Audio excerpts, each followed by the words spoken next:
जैसे भारत में सरतन से जुदा होता है, वैसे चीन, जापान, सिंगापुर में क्यों नहीं होता? जैसे यहां कन्हैया तेली का गला काटा जाता है, वैसे चीन, जापान, सिंगापुर में क्यों नहीं होता? जैसे यहां कश्मीर में पलायन होता है, वैसे चीन, जापान, सिंगापुर में क्यों नहीं होता? कभी हल्द्वानी में सरकारी जमीन पे कब्जा हो जाता है, कभी रामनगर में रहमतनगर बसा दिया जाता है, कभी बदायूं में बच्चों का गला काट दिया जाता है, कभी राजस्थान में बच्चों का गला काट दिया जाता है, कभी गुजरात में पत्थरबाजी होती है। कहने का मतलब जहां सिंगल इंजन की सरकार है वहां पे भी अराजकता है, जहां डबल इंजन की सरकार है वहां पे भी अराजकता है, जहां ट्रिपल इंजन की सरकार है वहां पे भी अराजकता है। मैं बार बार कहता हूं, डॉक्टर बदलने से बीमारी ठीक नहीं होगी जब तक डॉक्टर दवा नहीं बदलेगा। अगर जो समस्या भारत में है वो सिंगापुर में नहीं है, इसका मतलब उनका कानून कठोर है, उनकी शिक्षा व्यवस्था अच्छी है और उनके यहां दंड जल्दी मिलता है। जितना अपराध भारत में है अगर वो जापान में नहीं है, चीन में नहीं है, इसका मतलब उनका कानून कठोर है और दंड व्यवस्था अच्छी है, फटाफट मुकदमों का फैसला होता है। भारत में एक के बाद एक घटनाएं होती जा रही हैं और जब कोई घटना होती है तो एक हफ्ते तक उस पर तू मैं भी होगा, आरोप प्रत्यारोप भी होगा, नूरा कुश्ती भी होगी, बतौलेबाजी भी होगी, फेसबुक पे फोटो भी शेयर किया जाएगा, ट्विटर पे ट्रेंडिंग भी होगी, कुछ लोग मसाल जुलूस निकाल देंगे, कुछ लोग जस्टिस फॉर ये, जस्टिस फॉर ये, जस्टिस फॉर ये शुरू कर देंगे। इससे कुछ फर्क नहीं पड़ेगा। एक के बाद एक गला भी कटता रहेगा, एक के बाद एक पलायन भी होता रहेगा, एक के बाद अवैध निर्माण भी होता रहेगा। 100 जगह अवैध निर्माण हो जाएगा तो 2 अवैध निर्माण गिरा के उसका वीडियो शेयर कर दिया जाएगा। 1000 आदमी का धर्मांतरण हो जाएगा तो 10 आदमी की घर वापसी करा के उसका वीडियो शेयर कर दिया जाएगा। मैं ये पूछ रहा हूं, चीन, जापान, सिंगापुर में धर्मांतरण क्यों नहीं होता? चीन, जापान, सिंगापुर में बांग्लादेशी रोहिंग्या अवैध रूप से क्यों नहीं घुसते? चीन, जापान, सिंगापुर में कोई सरतन से जुदा क्यों नहीं करता? चीन, जापान, सिंगापुर में सड़क के किनारे अवैध निर्माण क्यों नहीं होता? हमारा कानून घटिया है, न्यायिक व्यवस्था सड़ी हुई है, पुलिस व्यवस्था सड़ी हुई है, प्रशासनिक व्यवस्था गुलामी वाली चल रही है, इसलिए सारी समस्याएं चल रही हैं। भारत में जस्टिस विद इन ईयर लागू हो जाए, मैं गारंटी के साथ कहता हूं इन सभी समस्याओं का समाधान हो जाएगा। आप घुसपैठियों की 100% प्रॉपर्टी जब्त करने, घुसपैठियों की नागरिकता खत्म करने और घुसपैठियों को 20 से 50 साल की सजा देने के लिए कानून बनाइए। मैं गारंटी के साथ कहता हूं सारे के सारे घुसपैठिए भारत छोड़ के भाग जाएंगे। एनआरसी लागू ही नहीं करना पड़ेगा। केवल एक बार खौफ हो जाए रोहिंग्या बांग्लादेशी घुसपैठियों में, अगर मैं भारत में रहा तो अगले 1 साल के अंदर हमें 50 साल की सजा मिलने वाली है। केवल एक बार ये खौफ हो जाए कि अगर मैं भारत में रहा अगले 1 साल के अंदर हमें हमारी प्रॉपर्टी भी जब्त होगी और हमें जेल में डाल दिया जाएगा। खौफ नहीं है ना, जस्टिस विद इन ईयर नहीं है भारत में। धर्मांतरण कराने वाले इसलिए करा रहे हैं क्योंकि उनको खौफ नहीं है।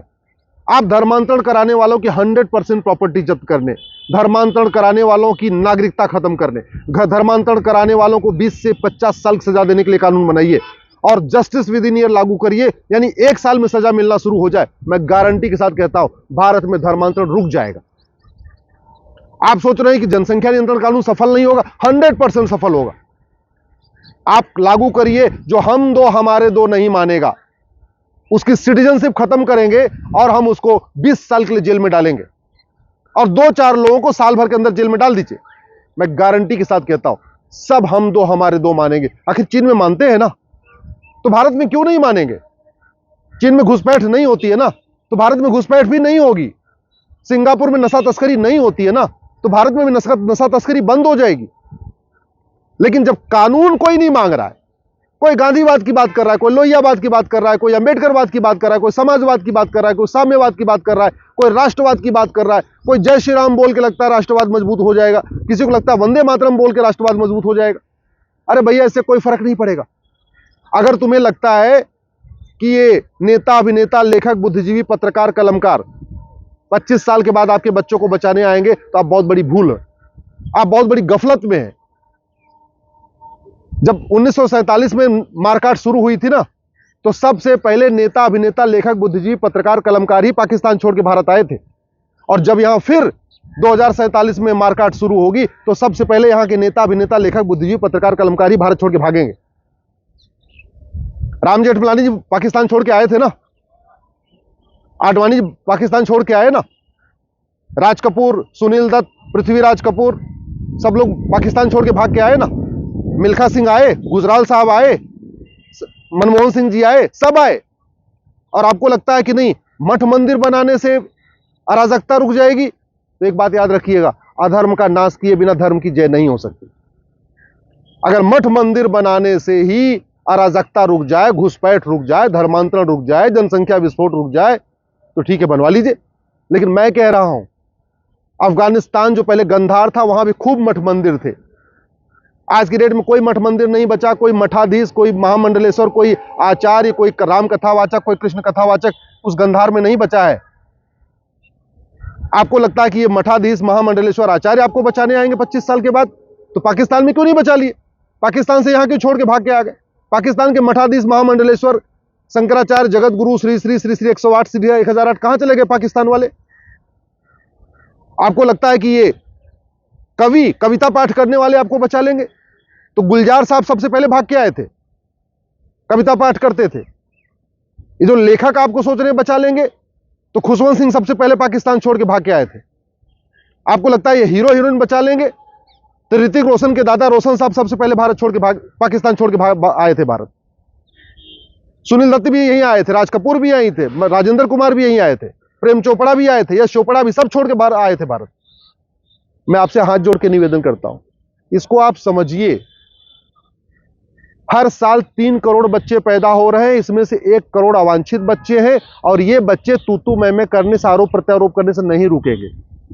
जब तक हम दो हमारे दो के लिए कठोर कानून नहीं बनेगा, और जो नहीं मानेगा उसकी नागरिकता खत्म करने और 20 साल के लिए जेल में डालने के लिए कानून नहीं बनेगा, तब तक सब हम दो हमारे दो नहीं मानेंगे।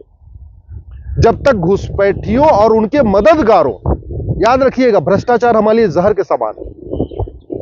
घुसपैठिए बॉर्डर पे 2000 रुपए दे के आते हैं, अंदर आते हैं, 2000 रुपए में आधार बनवा लेते हैं, 2000 में राशन कार्ड बनवा लेते हैं, 2000 रुपए में बर्थ सर्टिफिकेट बनवा लेते हैं, 3000 रुपए में जाके डोमिसाइल सर्टिफिकेट बनवा लेते हैं, 3000 रुपए में ड्राइविंग लाइसेंस बनवा लेते हैं, और फिर वोटर सिटीजन बन जाते हैं, यहाँ के नागरिक बन जाते हैं, उनको वोटिंग का अधिकार मिल जाता है।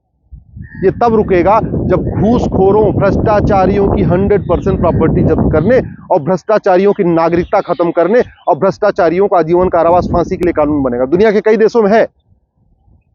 इसलिए किसी एक भी समस्या का समाधान बतौलेबाजी करके नहीं होगा, किसी एक भी समस्या का समाधान ट्विटर पे ट्रेंडिंग करके नहीं होगा, किसी एक भी समस्या का समाधान राम कथा करने से, भागवत कथा करने से नहीं होगा। 9 राज्यों में खत्म हो चुके हैं, 200 जिलों में खत्म हो चुके हैं, 900 तहसीलों में खत्म हो चुके हैं, बॉर्डर की 300 तहसीलें हैं, बॉर्डर पे जो है वो 300 तहसीलें हैं, और टोटल 900 तहसीलें हैं जहां खत्म हो चुके हैं। बदायूं में गला कटा, एक दिन चर्चा हो गई, भूल जाएंगे। राजस्थान में गला कटा, एक दिन चर्चा हुई, भूल जाएंगे। मणिपुर में पलायन हुआ, एक दिन चर्चा हुई, सब भूल जाएंगे। आने वाले टाइम में ऐसे एक एक करके घटना होती रहेगी, सब भूलते जाओगे। तो भैया, दल गुलामी छोड़ दो।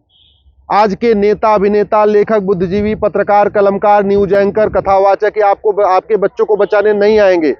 5 कानूनों की मांग करो, समान शिक्षा लागू करने की मांग करो, समान नागरिक संहिता लागू करने की मांग करो, समान दंड संहिता लागू करने की मांग करो, जस्टिस विद इन ईयर लागू करने की मांग करो, 1 nation 1 tax, 1 nation 1 education, 1 nation 1 civil code, 1 nation 1 police code, 1 nation 1 penal code की मांग करो।